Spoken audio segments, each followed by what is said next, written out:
한 장로님이 천국에 도착하셨습니다. 소천을 하셔서 천국에 가셨는데 문 앞에서 천국의 열쇠를 쥐고 있는 베드로가 나와 그 장로님을 영접한 겁니다. 그리고 장로님을 모시고 천국을 이제 한 바퀴 투어를 시켜줬어요.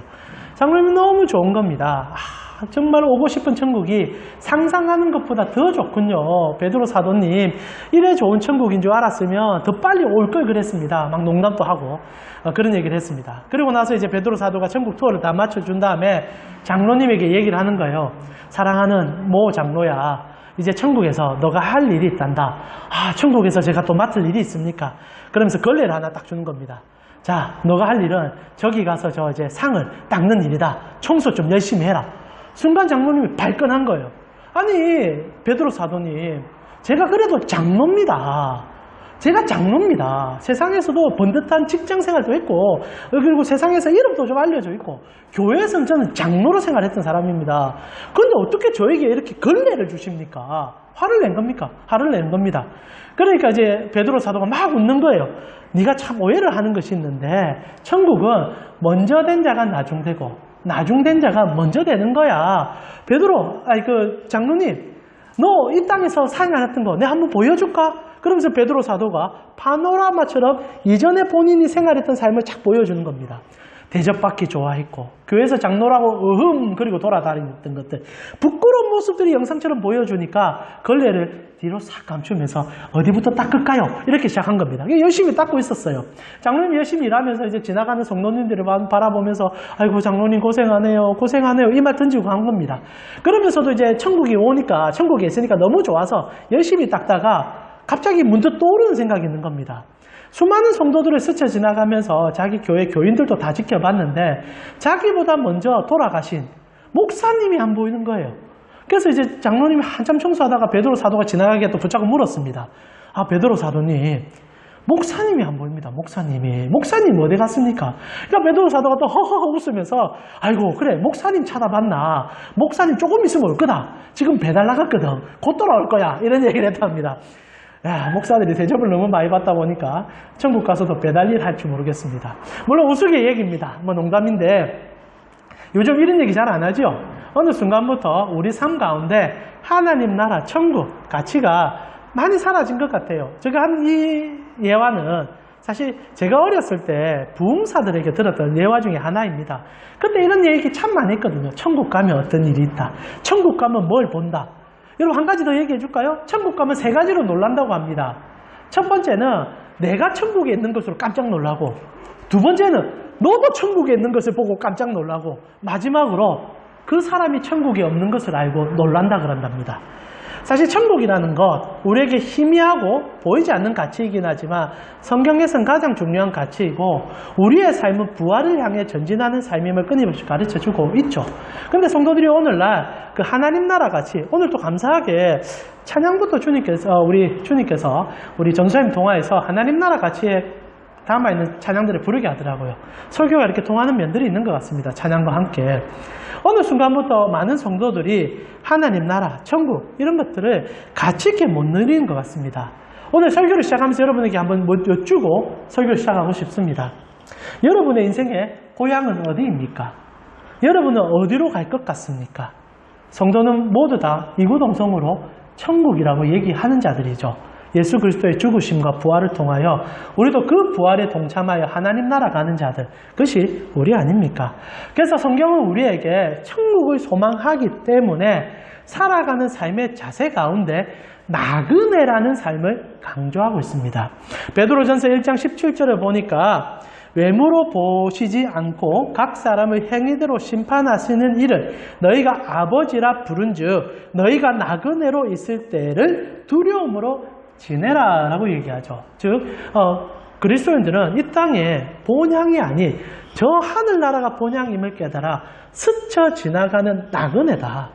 그래서 우리에게 요구되는 삶은 이 땅에 있는 것에 집요한 집착이 아니라 하늘나라를 소망하기에 때로는 버릴 수도 있고, 때로는 가치의 전복이 일어나고, 때로는 다른 사람들을 위해서 포기할 수 있는 삶을 살아가는 자리 그리스도인이라고 얘기하는 거죠. 그랬을 때 여러분은 진짜 천국 백성다운 삶을 살고 계십니까? 오늘 저희는 노아 홍수 사건 속에서 방주 안에 일어난 사건을 살펴보면서 그리스도인들이 참 소망을 어디에 두고 살아야 되고 그 소망이 우리에게 어떤 가치로 다가오는지를 다시 한번 살펴보고 싶습니다. 오늘 저희가 살펴본 얘기는 노아가 방주 안에서 비둘기를 3번 보내는 이야기입니다. 저희가 저번 주에는 까마귀 이야기를 살펴보면서 까마귀가 오해받았던 것을 좀 풀어주었다면 오늘은 비둘기를 3번 보내는 이야기 속에 하나님은 어떤 의미를 우리에게 주고 있냐는 얘기를 좀 나누고 싶다는 거죠. 저번 주도 제가 짤막하게 얘기는 드렸지만 노아 홍수를 이 설교를 특히 이제 성경을 읽으실 때도 그런데 많은 성도들이 많은 목회자들도 도덕적 관점과 그리고 여러분에게 도움될 수 있는 얘기로 본문을 해석하는 경우가 참 많습니다. 그래서 까마귀와 비둘기를 해석할 때는 마치 흙과 백의 비교를 통하여 우리가 하나님 앞에서 정결과 깨끗한 삶을 살아 비둘기처럼 청결하게 하나님 앞에 칭찬받는 짐승이 되면 되겠죠. 사람이 되라라고 얘기하며 설교를 진행하는 경우가 대부분이죠. 우리는 이걸 도덕적 설교라고 부를 수 있을 것 같아요. 그러나 오늘 또 여러분이 꼭 붙잡아야 되는 것은 성경은 바르게 함과 그리고 도덕점 삶 그리고 여러분에게 의로운 일을 행하는 것도 가르쳐 주지만 더 중요한 것은 이 책의 1차적인 목적, 우리 구주 예수 그리스도가 누구신지를 가르쳐 주는 책이라는 사실입니다. 그렇게 먼저 봐야 해요. 그래서 성경에 나오는 수많은 모범적 인물들도 우리는 그리스도가 우리에게 어떤 일을 해주는지를 그림자처럼 이해하는 내용이 되어야 된다는 거죠. 아담이 그리했고 셋이 그리했고 노아가 그리하며 아브람과 이삭과 야곱이 그러하며 다윗이 그러하며 수많은 선지자들은 그들의 삶의 영웅적인 모습으로 우리가 닮아가는 교훈적 측면도 주긴 하지만 더 중요한 것은 그들의 삶에 나타난 그림자, 우리 구주 예수 그리스도가 누군지를 깨달아가는 것이 성경을 이해하는 첫 번째 관점이라는 겁니다. 그래서 여러분 노아 홍수의 모든 사건도 실제로 여러분 계속 들으면서 아시겠지만 끝에는 예수 그리스도로 끝나야 해요. 이게 가장 중요한 가르침입니다. 왜냐하면 방주의 사건, 노아의 모습, 그리고 오늘날 일어나는 이 방주 속에 있는 수많은 것들은 그리스도가 그의 백성들에게 무엇을 해주고 어떤 모습으로 다가온지를 가르쳐주기 때문이에요. 그런 모습 가운데 오늘 우리는 비둘기를 노아가 3번 보내는 재밌는 장면을 보게 되죠. 세상에 물이 말랐는지를 확인하기 위하여 보내는 비둘기지만 이 속에 예수 그리스도와 그리스도께서 우리에게 주신 교회의 형상이 들어있다는 것입니다. 그래서 오늘 우리는 이 구속사적 관점 속에서 노아가 비둘기를 3번 보내는 그 관심 속에 하나님께서 우리에게 어떤 나라와 어떤 가치를 줬는지를 파헤쳐 볼 필요가 있다는 거예요. 여러분 도덕적 관점으로 비둘기와 까마귀를 보지 아니하며 처음부터 우리는 새로운 가치로 오늘 본문 속으로 들어가셨다는 겁니다. 여러분 오늘 첫 장면에 이렇게 시작하지 않습니까? 비둘기를 보내는데 노아가 특정한 날을 거쳐가면서 보낸다는 사실을 본문이 보여주고 있다는 거예요. 여러분 오늘 본문에 보면은 10절과 12절에 비둘기를 보내는데 며칠에 한 번씩 보낸다고 되어 있습니까? 본문 한번 보시죠. 7일에 보낸다고 되어 있습니다. 사실 도덕적으로 해석하면 7일이 안 보여요. 왜? 7일이 필요 없거든요. 그러나 오늘 본문은 7일을 중요시 여기는 보냄에 있다는 겁니다. 자, 본문은 사실 이래요. 노아가 비둘기를 보냅니다. 그리고 돌아와요. 그리고 일주일이 지난 후에 또 보내요. 그리고 돌아와요. 그리고 일주일이 지난 후에 또 보내요. 그리고 돌아오지 않습니다. 일주일의 주기로 비둘기는 보냄을 받고요. 그리고 돌아옴을 반복하고 있습니다. 여러분 이렇게 볼 때 어떤 한 장면이 떠오르지 않습니까? 7일마다 보낸다. 천지창조죠. 하나님이 6일에 세상을 창조하시고 7째 날 안식하셨습니다. 그리고 그 다음 날부터 세상에는 인간들이 일하기 시작했어요. 사람들이 보냄을 받은 겁니다. 동일하게 오늘 7일이 지나면 보내요. 그리고 너무너무 이게 중요한 사건인 것이 보내는 대상자의 이름이 중요합니다. 여러분 오늘 비둘기를 보내는 사람의 이름이 뭡니까? 노아죠. 노아. 여러분 노아의 뜻을 혹시 아십니까? 노아는 쉼, 안식이라는 의미를 갖고 있습니다. 7일째 안식이라 이름하는 노아가 비둘기를 그 손에서 보내고 있어요. 무슨 표현입니까? 그것도 방주 안에서, 교회 안에서 예수님이 성도를 세상 속에 보내는 장면이에요. 이게 이제부터 보이기 시작해야 됩니다.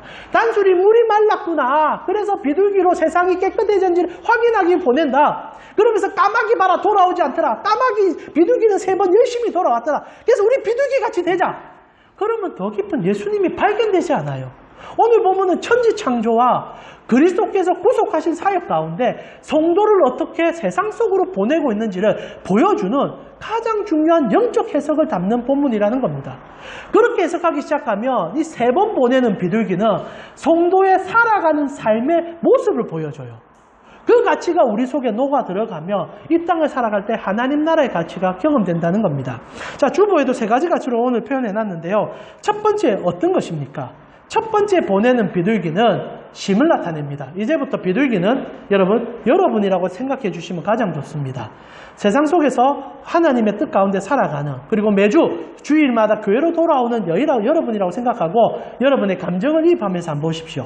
앞에도 말씀드렸지만 모형론적으로 노아는 예수님을 예표하고요. 그래서 이제 그 이름도 심이라는 이름을 갖고 있습니다. 그리고 방주는 교회를 상징하는 것이 분명합니다. 그리고 비둘기는 여러분을 상징하고 저를 상징하겠지요. 그런데 처음 이제 비둘기를 일주일째 되는 첫 안식일을 보내고 세상 속으로 비둘기를 보내는데 노아가 표현해주는 창세기의 이 표현은 너무나 우리가 세상 속에 살아가는 모습을 구구절절하게 시적 표현을 담아 묘사해주고 있다는 겁니다. 8장 9절이에요. 첫 비둘기가 경험한 세상입니다. 우리 같이 한번 읽어보겠습니다. 8장 9절입니다. 온 지면에 물이 있으므로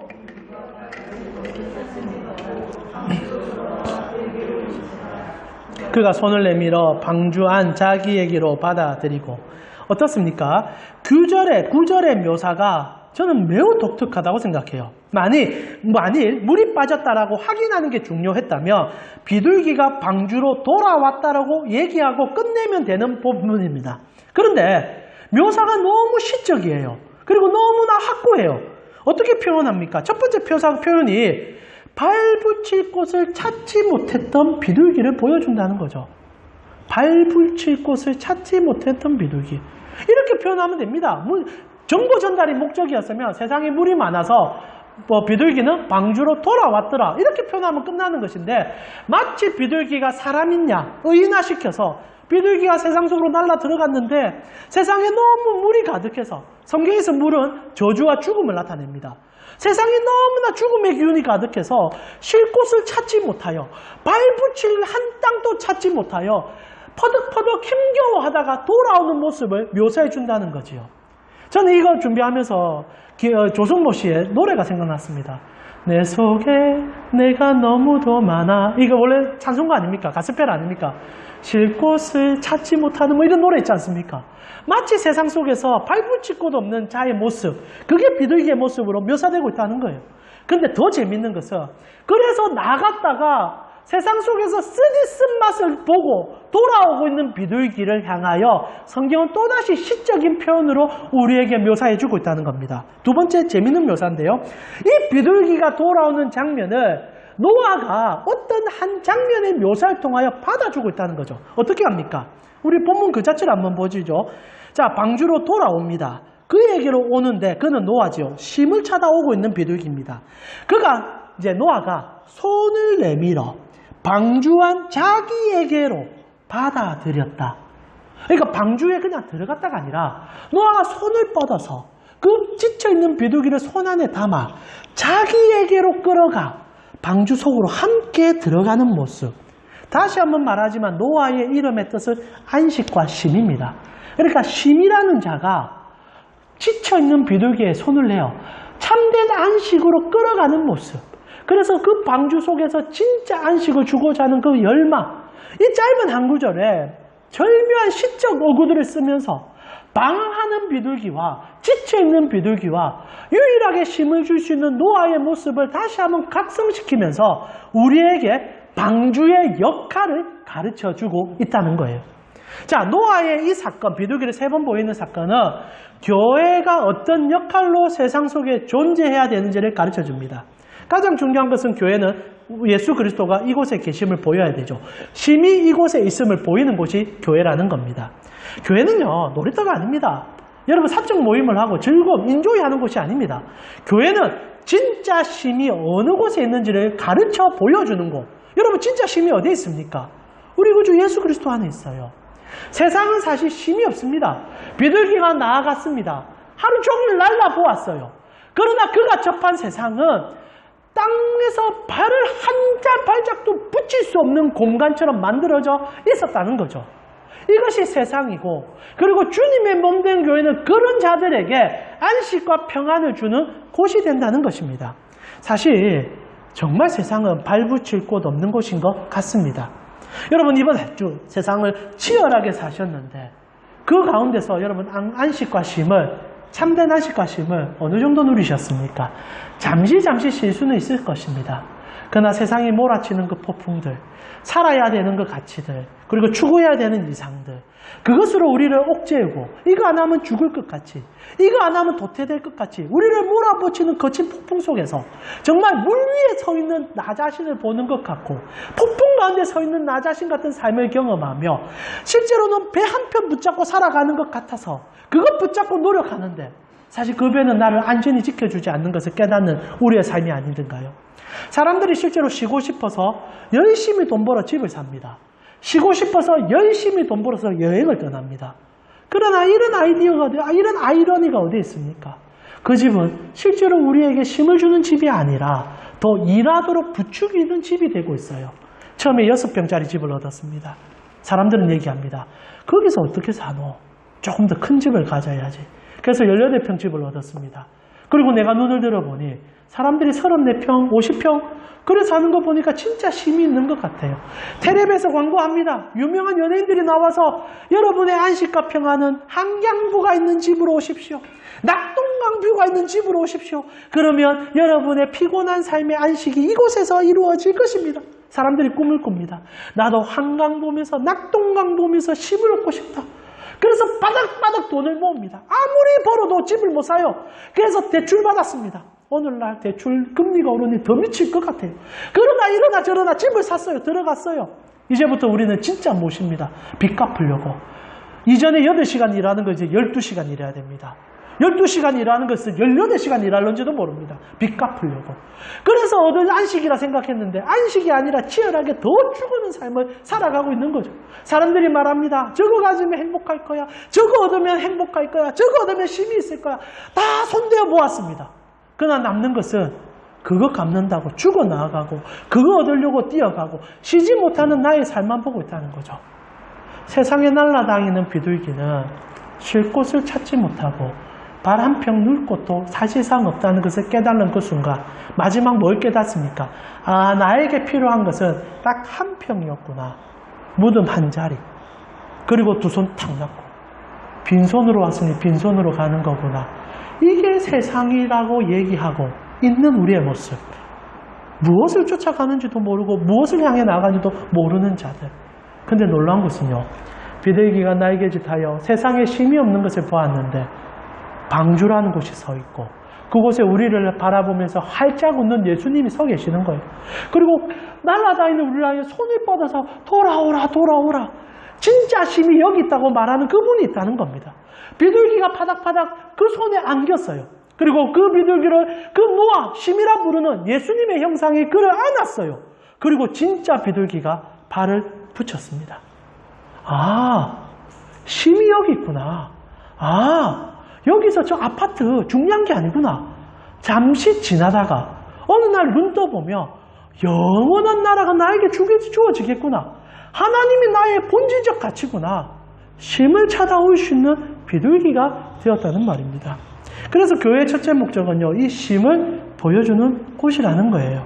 저는 그래서 여러분 이 교회에 오실 때 여러분은 쉼을 얻었으면 좋겠습니다. 오늘 한국 교회라고 표현하기 많은 교회들이 쉼을 추구하지 않아요. 교회도 세상과 똑같은 가치를 계속 추구하려고 해요. 저도 사실 개척 초기에 그런 생각이 있었습니다. 성장 안 하면 죽을 것 같거든요. 교인들이 안 오면 불안해요. 지각하고 만약에 여러분 결석하면 교회가 사라질 것 같은 두려움이 한 2, 3년 지속됐습니다. 여러분 실제로 저에게 교회는 쉼이 아니었어요.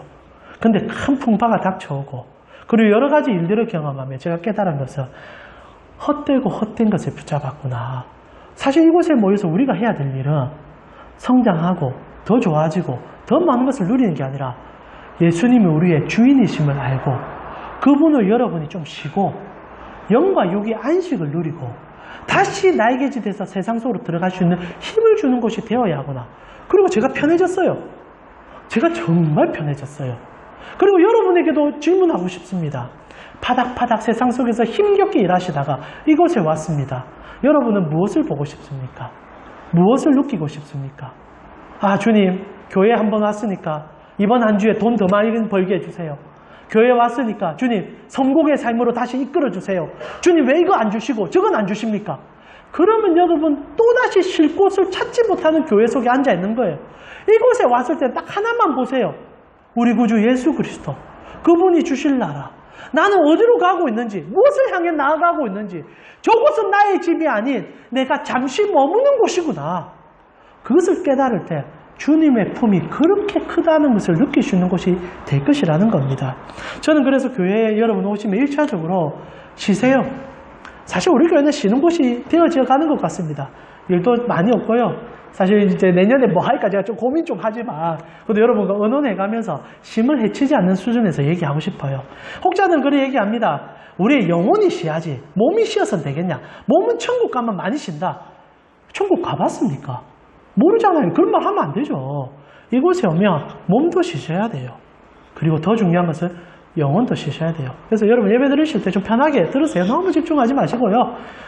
이런 말하면 또 무슨 소리 하나 이럴 수 있는데 좀 편안하게, 혹시나 좀 피곤해서 졸음이 오면 조금 조셔도 상관없고, 아니 푹 주무셔도 괜찮아요. 성령님이 동일한 말씀을 여러분에게 전달할지 모르겠습니다.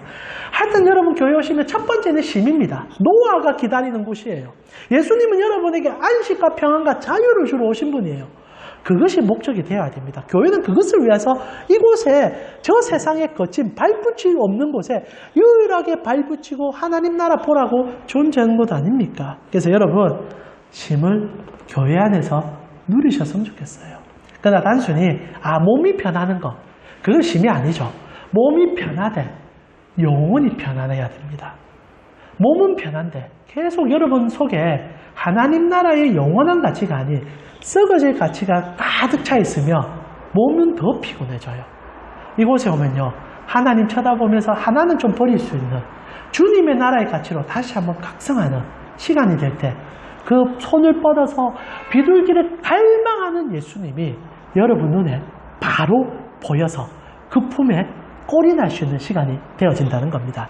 그리고 일주일이 지난 후에 또다시 새는 세상을 향하여 나아가게 됩니다. 사실 오늘 여러분이 예배드리고 안식하지 않습니까? 그리고 나서 안식이 영원히 지속되면 얼마나 좋아요. 그러나 그렇지는 않습니다. 내일은 또다시 여러분이 가게 문을 여시고, 그리고 사업장을 허락하면 그 사업장을 가시고, 그리고 직장과 생활터전에서 힘겹게 발붙일 수 없는 곳에서 경쟁을 치열하게 북죽이는 세상 속에 던져져야만 합니다.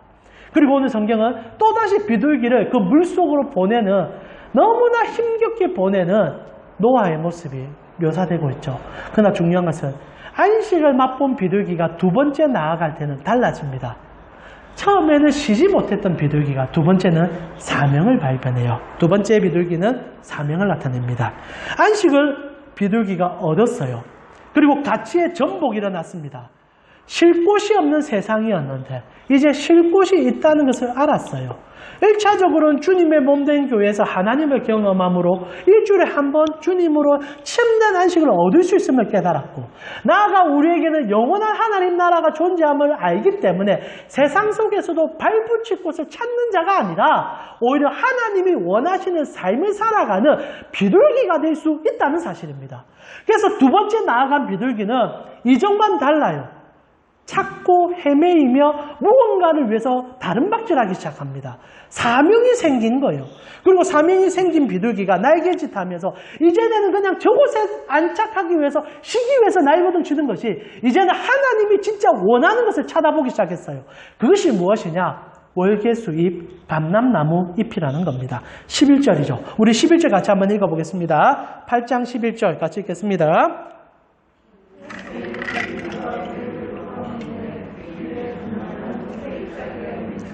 이에 노아가 땅에 물이 줄어드는 줄을 알았다라고 되어 있죠.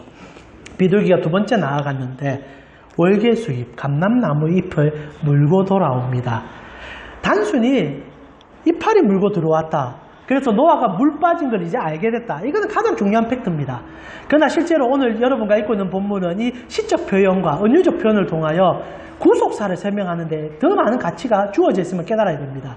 그랬을 때 이 비둘기가 2차적으로 주님의 참된 안식이 방주 안에 있음을 깨달아 예수 그리스도 안에 있고 교회 안에 있음을 깨달아 세상 속에 나아갔을 때는 또 다른 가치를 발견했다는 것으로 봐야 되죠. 그것이 뭡니까? 감람나무 잎인데 감람나무 잎이 중요한 게 아니라 그 앞에 붙어있는 서술문구입니다. 새 감람나무 잎이라는 거예요. 새로운 것을 발견해서 돌아왔다는 겁니다. 여러분, 여러분이 날개치는 저 세상 속은 새 것이 없어요. 늘 이전 것입니다. 이전의 가치, 썩어질 가치, 없어질 가치입니다. 여러분, 아무리 많이 가져도 죽음의 순간이 되면 그 손 다 놔야 되고 아무리 좋은 것을 가져도 1년, 2년 지나면 녹슬어 없어지는 것이 세상입니다. 세상은요, 죽어감을 보여주는 곳이에요. 새 것은 하나도 없습니다. 이전 것이 새롭게 보일 뿐이고 새롭다 느껴진 것은 시간이 지나면 도태되어 사라져가는 것이 세상입니다. 근데 비둘기가요, 나아가자마자 입에 무는데 살아있는 것을 물어온 거예요. 새 것을 물어온 겁니다. 이게 얼마나 중요한 가치인 줄 아세요? 성도는요, 세상 속에 들어갔는데 이전에는 죽을 것, 사라질 것을 붙잡고 살았는데 이제 그 속에 새로운 것이 생명의 근원이 숨겨져 있다는 것을 발견해서 그 은혜로 나아갈 수 있는 자들이 된다는 겁니다. 여러분, 비둘기가 받은 은혜는요, 이제 세상이 하나님으로 살만한 곳이라는 것을 깨달았다는 거예요. 이전에는 죽어서 없어질 세상인 줄 알았는데 돌아보니까 그게 아니었다는 겁니다. 저는 이것이 오늘날 교회가 너무 많이 잃어버린 가치라고 생각해요. 자, 여러분, 지금 우리 교회 안에 앉아 있습니다. 여러분은 일주일 동안 살다가 오셨는데 어떤 이파리를 입에 물고 오늘 교회로 오셨습니까? 새로운 이파리입니까? 아니면 헌 이파리입니까? 저는 오늘날 우리 많은 교회들이 저를 포함해서요, 헌 이파리가 중요하다고 매일 얘기하는 것 같아요. 헌 이파리 찾아오라고 얘기하는 것 같아요. 그리고 서로도 헌 이파리가 얼마나 많은지로 서로 가치평가를 늘 내리고 있습니다. 늘 하는 얘기가 세상 속에서 헌 거 더 많이 거더라, 헌 거 더 많이 누려라, 헌 게 전부다라고 말하는 것이 우리의 강단이 되어버린 것 같아요. 그러나 주님이 있는 곳은 헌 건 없습니다. 새로운 것, 영원한 것, 안식만이 존재하는 것입니다. 그렇다면 일주일에 단 한 번은 이곳에서는 그 얘기를 듣고 돌아가셔야죠. 세상에 못 박아서 썩어질 것이 전부인지는 알고 있습니다. 우리도 거기에서 매여서 살 수밖에 없는 자들이기도 해요. 그러나 이곳에 앉아있으면 이거 아니구나, 진짜가 있구나, 예수님이 살아계시고 하나님 나라 존재하고 이곳에 사는 이유는 이곳에 썩어질 것을 더 많이 탐심으로 모으는 게 아니라 오히려 모았으면 새로운 생명을 위하여 쓰는 것이 나의 삶의 가치구나, 이거 깨달기 위해서 이곳에 오는 자들이죠. 그래서 똑같은 잎을 물어도 썩은 잎이 아니라 새 잎을 물고 날아온다는 겁니다. 내가 이번 한 주가 노력했는데 삶을 열심히 살았는데 결과가 다른 자들이 이곳에 온다는 거예요.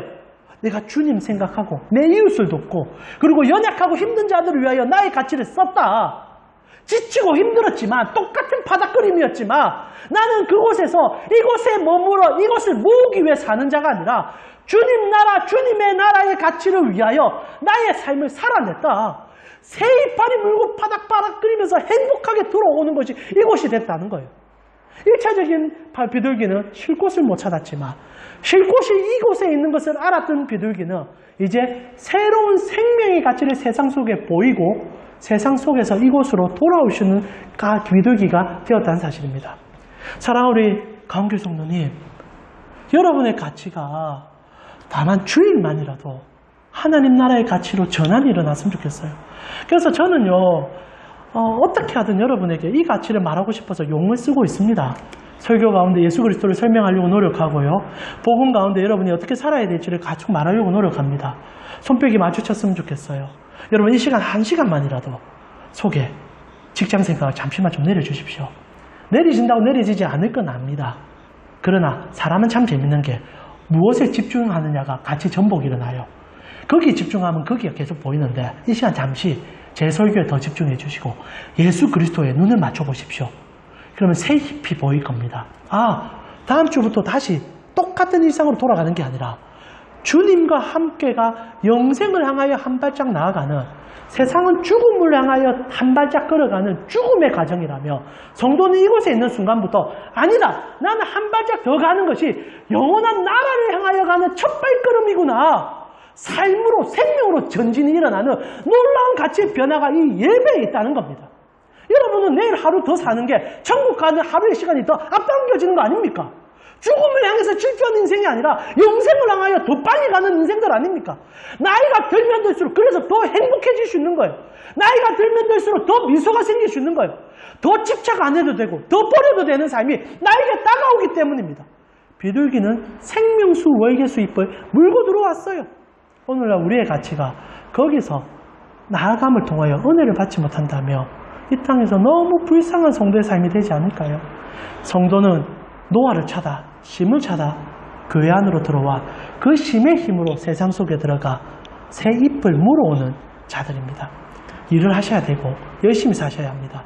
그러나 이전의 우리와 지금의 우리는 달라져야만 한다는 사실이죠. 그리고 나서 이렇게 참된 사명을 소유하고 삶의 목적이 달라진 비둘기는요, 마지막 세 번째 보냄을 받게 됩니다. 이것이 가장 중요하지요. 세 번째 비둘기는 어떻게 됩니까? 12절에 우리 같이 한번 다시 읽어보겠습니다. 세 번째 비둘기입니다. 또 7일을 기다려 비둘기를 내놓으며, 12절입니다. 같이 읽겠습니다. 또 7일을 기다려. 이제 이 비둘기는 노아에게로 돌아오지 않습니다. 더 이상 교회로 올 필요가 없어진 거예요. 사명을 완수한 비둘기는요, 하늘나라로 올라갑니다. 날개짓해서 영원한 곳으로 가는 거예요. 이게 비둘기의 마지막 목적지입니다. 교회는 지상에 이 발붙이고 쉴 곳이 없는 곳에 하나님이 대안적으로 준 예수 그리스도를 알아 진짜 심이 어디에 있는지 가르쳐준 하나의 표징일 뿐입니다. 이곳은 진짜 안식이 안 돼요. 사실 지상의 교회는 싸우기도 하고 잘못된 가치를 전하기도 합니다. 그러나 그 힘든 시간들을 주님과 함께 동행하고 나면요, 마지막 비둘기는 날개짓을 하고 주님 품으로 날아가는 게 그의 사명의 끝입니다. 천국으로 가는 거죠. 여러분과 저는요, 어찌 보면 이 시간들을 보내는 것이 쉽지 않을 수 있습니다. 내일부터 여러분의 삶이 지칠 수도 있고 어려울 수 있을 수 있습니다. 그러나 언제나 마지막 비둘기는요, 천국으로 날개짓하여 날아가는 자들이에요. 여러분에게 천국 소망이 가득했으면 좋겠습니다. 물론 세상 속에 들어가면 천국은 사라집니다. 먹고 사는 문제가 너무 시급하고요, 이곳에 발붙이는 것은 필요하기 때문에 노력하고 힘겹게 살 수밖에 없습니다. 그러나 여기가 끝이 아닙니다. 끝이라면 그래 사셔도 돼요. 그러나 비둘기는요, 하늘을 향하여 날아가는 존재입니다. 그래서 성경이요, 이런 새롭게 창조된 세상 속에 우리에게 참 재미있는 가치를 가르쳐 줍니다. 그게 날짜 계산이에요. 여기까지 얘기하면 오늘 설교를 마무리할 건데요. 창세기 8장 13절에 보니까 비둘기가 이제 돌아오지 않습니다. 천국 가버렸어요. 그리고 나서 하나님께서 노아에게 날짜를 하나 계산시키게 합니다. 이게 참 재밌어요. 성경의 숫자들은 상징적 의미가 크잖아요. 13절에 이렇게 되어 있습니다. 601년 첫째 달 곧 그 달 초하룻날에 땅 위에서 물이 거친지라 노아가 방주 뚜껑을 제치고 본즉 죄송합니다. 지면에서 물이 거쳤더라. 그리고 둘째 날 21의 날에 땅이 말랐더라. 이렇게 되어 있습니다. 비둘기가 천국 갔어요. 그리고 주님께서 이제 지상을 살아가는 여러분에게 새로운 날짜 계산을 하나 해주는데, 이제 노아 홍수가 끝난 날을 이렇게 명칭합니다. 601년 1월 1일 날 홍수가 완전히 끝났더라. 이 숫자가 너무 재밌지 않아요? 6이라는 숫자가 처음 나옵니다. 6일간 하나님이 천지를 창조하셨죠. 마지막 날 사람을 만들었습니다. 그리고 그 다음 날 됐을 때 쉼을 줬습니다. 6일간 창조의 세상이 새롭게 홍수로 인하여 시작된다는 표현입니다. 여러분, 새롭게 시작된 세상을 살고 있죠. 근데 그 세상에는 1이 3번 반복돼요. 안식과 안식이 3번 반복됩니다. 노아가 하나님 품으로 돌아왔을 때, 아니 노아가 아닌 비둘기가 하나님 품으로, 예수 그리스도 노아의 품으로 돌아왔을 때 그 시간은 601년 1월 1일이에요. 사실 3이라는 숫자는요, 하나님을 나타내기도 하고요, 그리고 완전함을 나타내기도 합니다. 다시 한번 세상 속에 살아가는데 삼위일체 하나님이 우리와 함께함을 경험하게 될 것이라는 거죠. 성도에게 있어서 6일은 동일한 시간입니다. 그러나 여러분에게는 1월 111, 새로운 601년 1월 1일이 주어진다는 거예요. 그래서 사실상 물이 완전히 빠진 날도 의도적인 계산을 담고 있습니다.